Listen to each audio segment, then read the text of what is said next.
We're joined here this morning by Dr. Rajiv Shah, Administrator of the U.S. Agency for International Development. Welcome and thank you for being with us. Thank you, Steve.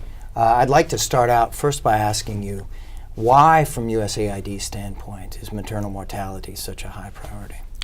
Well, ending preventable child and maternal death is our #1 global health priority.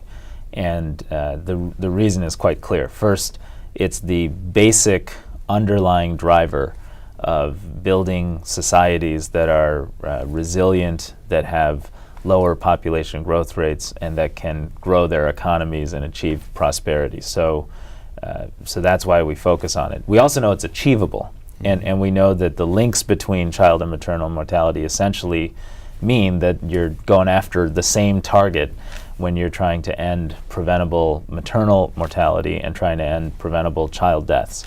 So I'm confident that within 2 decades, perhaps sooner, the world will effectively end preventable maternal and child death.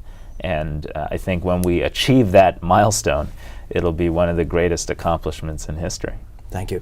Now we're at a very special moment right now with respect to the Saving Mothers, Giving Life initiative that AID's been at the center of. We've reached the 12 to 18 month milestone of phase 1. There's new data, there's new insights into what is working and what it's going to require to take it to the next stage. Maybe you could comment on where we are and what you see on the outline. Sure. Well, where we are is very important. What we've seen in as you point out, 12 to 18 months is a 1/3 reduction in maternal deaths through validated data analysis. We've seen that the driver of that is really what you'd expect, very simple things: getting women to clinics, improving the level of services and staffing in those clinics, and ensuring that women have a little more support when they're giving birth in a difficult rural health clinic setting in Zambia or Uganda. So we'd like to now take those findings to scale. And the way to do that is to work with local governments, to work with other donor partners, to work with private companies, and to work with our own programs to ensure that many, many, many more women benefit from the innovation that's come out of this effort. And one of the reasons we're confident we can do this so quickly is this has been a very collaborative effort across a number of important partners. Maybe you could speak for a moment more on the partnerships, particularly with the governments of Uganda and Zambia. There was a proposition early on that by doing this kind of focused, big push, concentrated effort, that it would have a catalyzing impact in empowering those within those two governments who care the most about this in order to elevate the priority. Maybe you could say a bit about, has that proposition proved true? To what degree, and what lies ahead in terms of getting the commitments up from those governments? Well, I think it's absolutely proven true. If you see the Ugandan parliament passing a law to increase wages for community health workers across the board based on the inspiration and the data that have come out of this effort, that's a big step forward. Right. And I expect as we roll this out more broadly, we will see more and more of that type of commitment. Both Uganda and Zambia are committed to taking this to scale in their own countries, and we'd like to expand it to other countries as well, driven, as you point out, by the way local leaders are reacting to the data and the findings.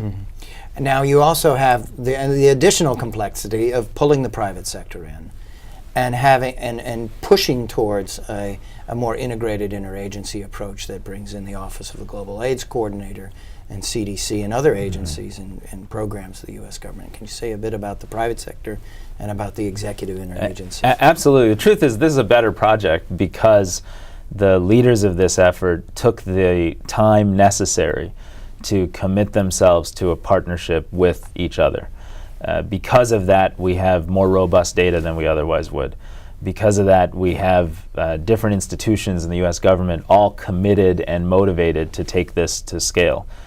Because of that partnership, we have access to a company like Merck, not just in a few districts in Zambia and Uganda, but at a CEO level, looking at how we can take this to a much broader scale. And because of that, we have so many other partners, now trumpeting the success we've seen. And that's what's required to generate the momentum and build the movement that it takes to end preventable maternal and child death. Thank you. Now, in closing, what advice would you give to those that are watching this particular interview around the one or two top-line challenges that people are going to have to keep in their minds looking ahead for the next 3 to 5 years? I think the first and biggest challenge is we know we get the biggest reduction in unnecessary death amongst mothers and children when we target the most difficult communities. And so we've got to do a better job of ensuring that we bring these kinds of innovative partnerships to the places where the most mothers and children are dying unnecessarily.